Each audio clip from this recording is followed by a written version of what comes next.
Discuss करेंगे यहाँ पर पोजीशन, जो हमने डिस्कस किया डिस्टेंस और डिस्प्लेसमेंट के फॉर्म में। Then what is distance and what is displacement, दूरी और विस्थापन क्या है। देखते हैं, ये है ए से बी, ये मान लीजिए कि घर है और ये स्कूल है। तो घर से हम स्कूल गए ऐसे, इस पाथ को फॉलो किया, मान लीजिए कि ये APQB है। तो इसमें कोई डायरेक्शन तो फिक्स नहीं है, तो इसको क्या बोलेंगे, इनडायरेक्ट पाथ, मतलब अनिश्चित दिशा। और ये अगर सीधे आपसे पूछा जाए घर से कि स्कूल किधर है, तो आपने एक पर्टिकुलर इशारा दिया कि इधर है या इधर है या इधर है, एक डायरेक्शन बताई। शॉर्टेस्ट पाथ होता है और फिक्स डायरेक्शन होती है, यानी डायरेक्ट पाथ। इसको क्या बोलते हैं, इसको बोलते हैं डायरेक्ट पाथ, मतलब निश्चित दिशा। क्लियर। तो दोनों में ही हम क्या कवर कर रहे हैं, लेंथ, लंबाई। इनडायरेक्ट पाथ में जो लेंथ कवर करें दूरी है, डिस्टेंस है, और डायरेक्ट पाथ में जो लेंथ कवर करें वो विस्थापन है। ध्यान रखना, इसमें बहुत ही कंफ्यूजन होता है और सबसे बेसिक फंडामेंटल चीज़ यही है साइंस की जानने के लिए कि डिस्टेंस एंड डिस्प्लेसमेंट क्या है। तो दोनों ही लेंथ हैं, लंबाई है, लेकिन एक इनडायरेक्ट पाथ की है, अनिश्चित दिशा की है, और एक निश्चित दिशा की है, डायरेक्ट पाथ की। तो जो अनिश्चित दिशा में चले, जैसे घर से स्कूल आप टेढ़े मेढ़े गली रास्तों से जाते हैं किसी भी तरीके से, वो क्या हुई, डिस्टेंस। ओके। और अगर आपसे पूछा जाए घर से कि स्कूल किधर है, या स्कूल से पूछा जाए घर किधर है, तो आप एक फिक्स डायरेक्शन की तरफ इशारा करके बताते हैं, वो शॉर्टेस्ट लेंथ होती है। उसको अनुसरण करते नहीं, जब आप घर जाते हैं तो सीधे दीवार को फांदते हुए सीधे घर की तरफ नहीं जाते, रास्ते से जाते हैं। तो ये होगा। ओके। तो ध्यान रखिएगा, दोनों ही क्या है, लेंथ है। तो यहाँ डिस्टेंस को हम d1 से डिनोट करे दे रहे हैं, दूरी को, और डिस्प्लेसमेंट को हम d2 ले रहे हैं, d2। तो d1 हो जाएगा यहाँ पर देखिए APQB, APQB, और d2 क्या हो जाएगा, AB। दोनों का यूनिट क्या होगा, इससे मीजर करेंगे, इसको भी मीटर से मीजर करेंगे, और इसको भी मीटर से करेंगे। इसकी डायरेक्शन फिक्स नहीं थी, इसलिए ये क्या है, स्केलर, इसका मतलब अदिश राशि। और ये कैसी होगी, डिस्प्लेसमेंट वेक्टर, मतलब सदिश, क्योंकि इसमें एक पर्टिकुलर डायरेक्शन का सहारा लिया था आपने बताने टाइम में। जो आइए हम डिस्कस करते हैं। अब ये देखिएगा, ये होती है ऑलवेज पॉजिटिव। डिस्टेंस जो है कभी भी नेगेटिव नहीं होती। आप बाइक लेके जाते हैं, आपकी मोटरसाइकिल चाहे जिस रास्ते में चाहे इतनी बार चक्कर काट के आए, किलोमीटर हमेशा पॉजिटिव में ही बढ़ते जाएंगे, हमेशा पॉजिटिव। बट डिस्प्लेसमेंट में भी पॉजिटिव, जीरो एंड नेगेटिव। ये धनात्मक भी हो सकता है, जीरो भी हो सकता है, ऋणात्मक भी हो सकता है। ओके। तो देखिएगा, अब हम एक एग्जांपल लेते हैं इसका। जैसे ये है, ये कोई फील्ड है ABCD, मान लेते हैं ये 100 मीटर है, 100 मीटर है। तो देखिएगा, हम इसको पहले AB पाथ लेते हैं, AB, इसमें हम D1 और D2 निकालेंगे, फिर ABC तक जाते हैं, फिर ABCD तक जाते हैं, और फिर ABCDA, पूरा घूमकर यहीं पे आ जाते हैं। चेक करते हैं इनमें ये D1 D2 क्या है।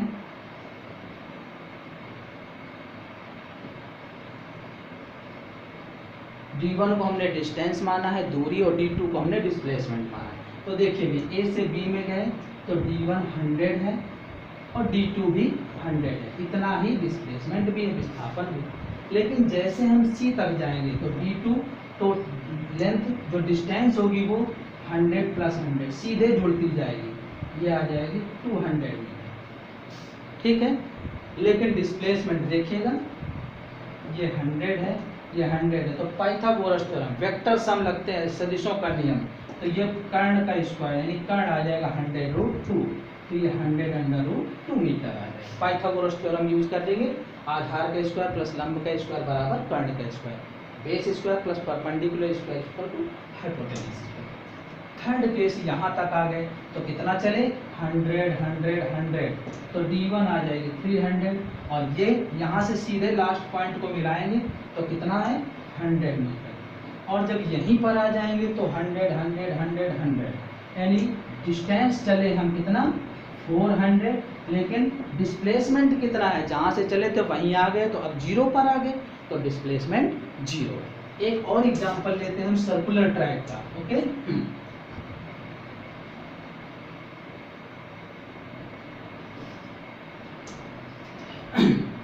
देखिए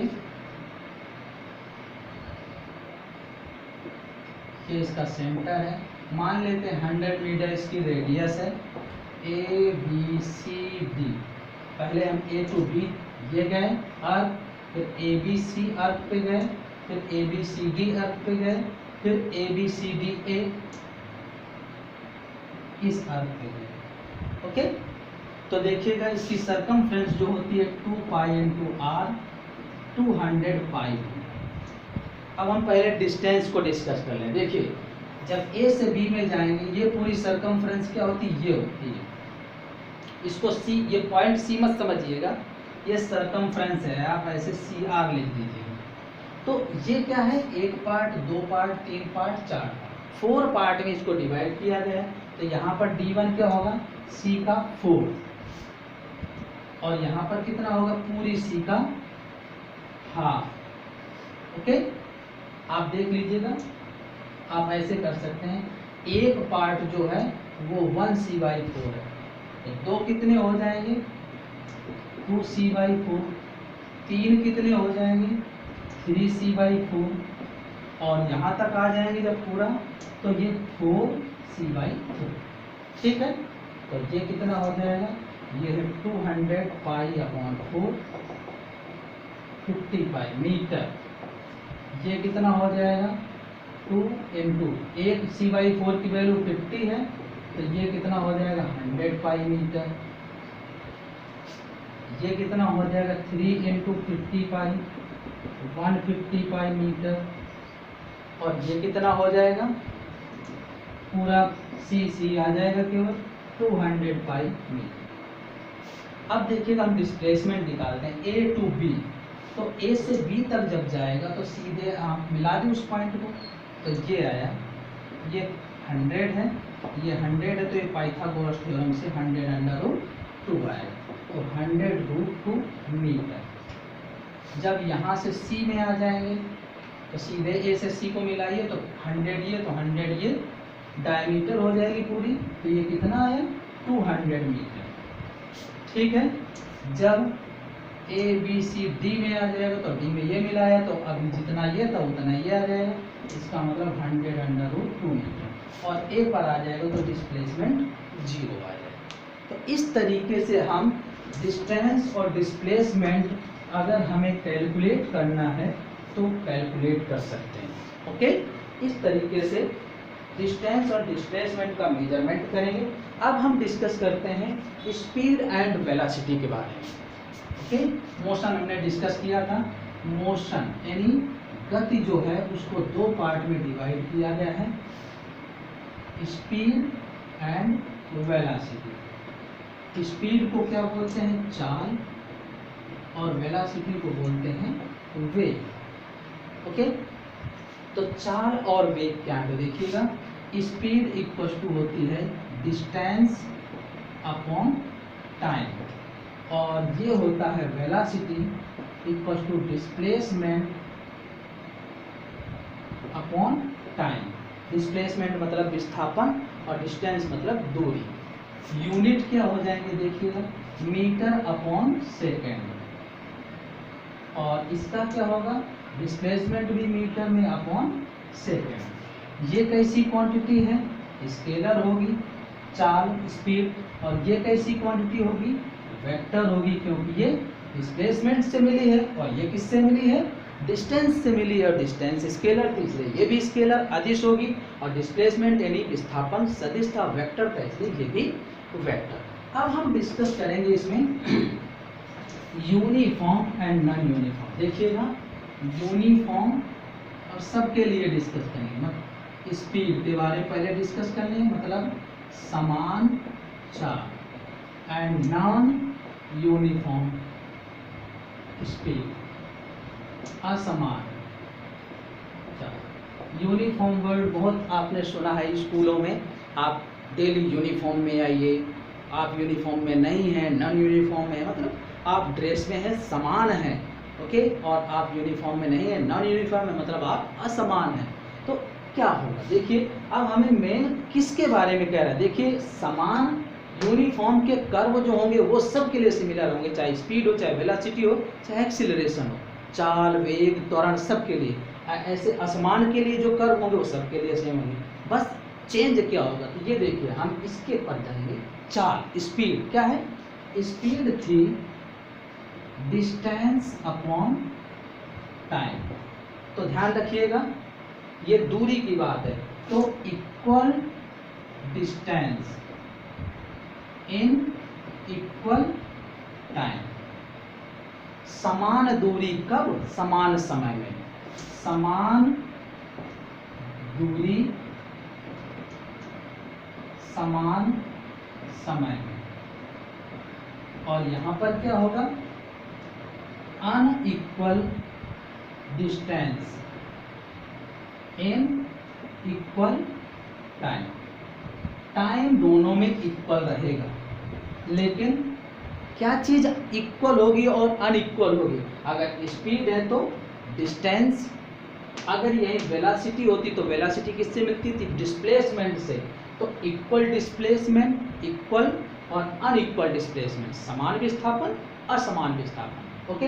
अब देखिएगा इनके ग्राफ जो है वो सिमिलर ही, ये t है, ये x है, t है x है, इसका कर्व ऐसे जाएगा क्योंकि इक्वल टाइम में इक्वल कवर करेगा डिस्टेंस, और ये जिगजैग होगा टेढ़ा मेढ़ा, इक्वल टाइम में अनइक्वल कवर करेगा डिस्टेंस, ओके। अब हम देखिएगा हमने चेंज क्या किया, सिर्फ स्पीड की जगह हमने कर दिया वेलोसिटी, क्योंकि वेग हो जाएगा, ओके। तो ये वही रहेंगे, ग्राफ ऐसे ही रहेंगे, लेकिन x जो अभी डिस्टेंस थी अब क्या हो जाएगा, डिस्प्लेसमेंट, डिस्प्लेसमेंट आ जाएगा, मतलब विस्थापन हो जाएगा। क्यों, वेग से, वेग किससे मिलता है, विस्थापन बटे समय से, displacement upon time. Graph similar रहेंगे। अब ऐसे ही अगर आपने ये पढ़ा होता यूनिफॉर्म एक्सीलरेशन, तो सबसे पहले ये जान लें एक्सीलरेशन क्या होता है, त्वरण। तो ये त्वरण जो है आप जनरल लैंग्वेज में हम लोग यूज करते हैं एक्सीलेटर, वो एक्सीलरेटर है, एक्सीलरेटर बोलते हैं उसको, ओके। तो देखते हैं जब एक्सीलरेटर को खींचते हैं तो क्या होता है, उसकी वेलोसिटी बढ़ती है, राइज करती है, और अगर छोड़ देते हैं तो वेलोसिटी डिक्रीज करती है।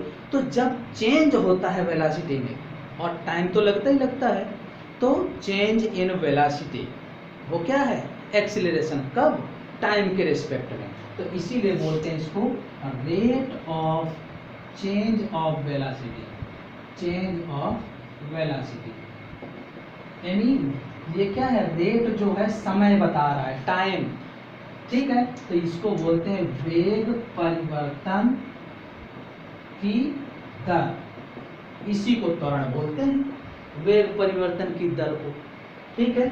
ए होता है delta we upon delta T, delta we को वी माइनस यू भी लिखते हैं, डेल्टा टी, या शॉर्टकट में हम डी वी भी लिख देते हैं upon D T, mathematical form में ऐसे भी लिखेंगे। तो ये होता है, यूनिट क्या होता है, मीटर पर सेकेंड स्क्वायर, और बीमा क्या होगी, L T minus two, metre की एल और टी स्क्वायर नीचे से ऊपर जाएगा। और कैसी क्वांटिटी है, वेक्टर क्वांटिटी है, कैसी, सदिश राशि, ओके, सदिश राशि, क्योंकि ये किनका परिवर्तन था, वेग का, चेंज इन वेलोसिटी, और वेलोसिटी कैसी क्वांटिटी होती है, वेक्टर, तो ये ऐसा होगा। तो इसके बारे में अगर डिस्कस किया जाए कि ये यूनिफॉर्म होता तो क्या होता, uniform acceleration and non uniform acceleration. तो देखिएगा ग्राफ वही होता,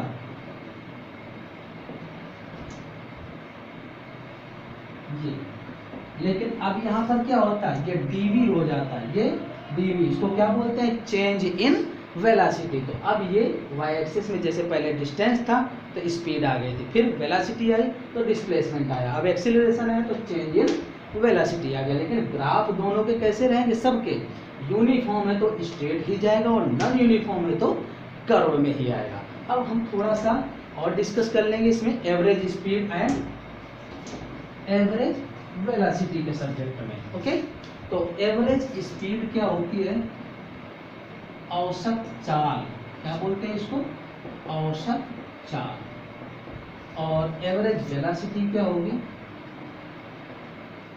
इसको इस सिंबल से डिनोट करते हैं, औसत वेग। तो देखिएगा इसमें सारी चीजें, औसत का मतलब टोटल से होता है, सब चीजें टोटल होगी एक्सेप्ट डिस्प्लेसमेंट, सिवाय विस्थापन के, क्योंकि विस्थापन कभी कुल नहीं होता। तो ये हो जाएगा, देखिएगा जो स्पीड का फॉर्मूला था वैसे ही बनेगा, average speed equals to total distance upon total time, कुल दूरी बटे कुल समय। इसी तरीके से एवरेज वेलोसिटी क्या हो जाएगी, net displacement, okay, upon total time, इसको बोलते हैं परिणामी विस्थापन, और ये है कुल दूरी। टोटल टाइम तो आपको पता है, यूनिट हो जाएगा, जैसे स्पीड और वेलोसिटी के थे मीटर पर सेकेंड, इसका भी यूनिट क्या होगा, मीटर पर सेकेंड। और ये स्केलर रहेगी, और ये कैसे रहेगी, वेक्टर, क्यों, ये वेलोसिटी है, वेग है एवरेज, और ये एवरेज स्पीड है, स्पीड डिस्टेंस से मिलती है इसलिए स्केलर, ये वेलोसिटी डिस्प्लेसमेंट से मिलती है इसलिए ये वेक्टर है। ओके, अब हम इसके दो एप्लीकेशन डिस्कस कर लें, इससे रिलेटेड कैसे स्पीड और एवरेज वेलोसिटी कैलकुलेट करते हैं। तो फर्स्ट केस है, ये एप्लीकेशन है, डायरेक्ट आप ध्यान रखेंगे कि जब कोई बॉडी है यहाँ से, जैसे मान लेते हैं कि ये कोई कार A से B तक जाती है v1 की रफ्तार से, और B से A में लौट आती है v2 की रफ्तार से। ओके, तो सिंपल एक में मैं ऐसे सॉल्व करके बता रहा हूँ। ऐसे केसेस में क्या करते हैं, जहाँ तक ये हो उनके लिए हम अलग अलग टाइम कैलकुलेट कर लेते हैं, t1 t2, और ये x है तो x गई तो x वापस आई, तो देखिएगा t1 equal to x upon v1, speed equal to distance upon time से, t2 equal to x upon v2, तो टोटल टाइम हो जाएगा t1 प्लस t2। यहाँ पर सॉल्व कर दीजिएगा तो x v1 plus v2 upon v1 v2 ये आ जाएगा, और टोटल डिस्टेंस, ओके, d1 से मान लेते हैं, d1 आ जाएगी टोटल डिस्टेंस, ये हो जाएगी x प्लस x 2x, और नेट डिस्प्लेसमेंट परिणामी विस्थापन d2 हो जाएगा, और जब x गया और x वापस आ गए तो क्या आ गया, 0। आपको यही ध्यान रखना है, जब जितनी भी जगह v1 v2 v3 चेंज हो उतनी जगह आप टाइम लें, क्योंकि अब इसलिए आप जानते हैं कि जब भी ऐसे कोई काम होते हैं, आप घर से स्कूल जा रहे हैं कितना टाइम लगा, पहले टाइम ही देखते हैं, स्कूल से छुट्टी हुई घर आ रहे हैं कितने टाइम में पहुंच जाएंगे, टाइम ही।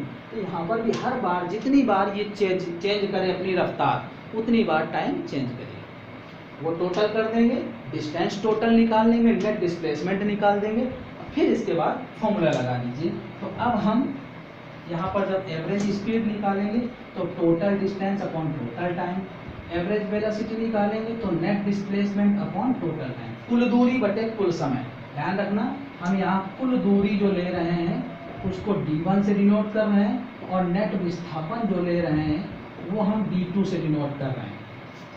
तो यहाँ ये हो जाएगी सॉल्व होकर 2v1 v2 upon v1 plus v2, और डिस्प्लेसमेंट 0 था इसलिए ये 0 आ जाएगा। दूसरा केस होगा यहाँ पर कि जब ये कार ए से बी तक जा रही है, मान लो हाफ गई v1 की रफ्तार से और आगे वाली हाफ गई v2 की रफ्तार से, तो और यहीं पे क्या कर गई, स्टॉप कर गई, अब रिटर्न नहीं कर रही। तो यहाँ देखिएगा d1 और d2 दोनों ही बराबर होंगे। x गए और यहीं रुक गए तो इतनी ही डिस्टेंस हुई, इतनी ही डिस्प्लेसमेंट हुआ। तो यहाँ एवरेज स्पीड और एवरेज वेलोसिटी दोनों ही इक्वल होंगे और ये हो जाएगा v1 v2 upon v1 plus v2 और 2। ओके, ये मैंने बाई टू लिया है इसलिए ऐसा आ गया। अगर और यहाँ पर एक क्वेश्चन और भी पूछा जाता है कि ऐसी कोई कंडीशन क्या पॉसिबल है कि जहाँ एवरेज स्पीड और एवरेज वेलोसिटी दोनों ही इक्वल हों, तो वो यही कंडीशन है कि जब बॉडी कहीं तक जाए लेकिन रिटर्न ना करे, मतलब उसकी टोटल डिस्टेंस और नेट डिस्प्लेसमेंट अगर इक्वल है, कुल दूरी और परिणामी विस्थापन बराबर हो, ओके, तो वहाँ के केस में औसत चाल और औसत वेग बराबर होंगे, यानी average speed and average velocity equal होंगी। और आप यहाँ पर ऐसे भी चेंज कर सकते थे, मान लीजिए ये x/3 दे देता और 2x/3 दे देता, तो आप t1 निकाल देते, t2 निकाल देते और t = t1 + t2। जैसे यहाँ पर हो जाता x/3 v1 और ये हो जाता 2x/3 v2, ये आ जाता टोटल टाइम और डिस्टेंस और डिस्प्लेसमेंट दोनों x, इतना ही रहते। फिर फॉर्मूला लगाते थे average speed and average velocity. Third case है इसमें, जब बॉडी रिटर्न करे, देखिएगा ये आप सॉल्व कर सकते हैं। ये गई v1 से, मान लेते हैं x/3 a से c, फिर यहाँ से कार ने स्टार्ट किया v2 की रफ्तार से 2x/3 तक गई और यहाँ से इसने रिटर्न किया 1/4 इससे v3 से। तीन कंडीशन हुई, तो तीनों बार आप टाइम निकालिए, t1 t2 एंड t3। तो t में डायरेक्ट निकाल दूँ, आप सॉल्व कर सकते हैं। x/3 upon v1, 2x/3 upon v2 and x/4 upon v3। ये टोटल टाइम आएगा। टोटल डिस्टेंस देखिए, x/3 2x/3 प्लस x/4, जितना भी कवर किया सब डिस्टेंस टोटल, और नेट डिस्प्लेसमेंट x/3 गया, 2x/3 गया और x/4 बैक में आ गया तो माइनस हो जाएगा। फिर वही formula, average speed and average velocity का total distance upon total time, net displacement upon total time.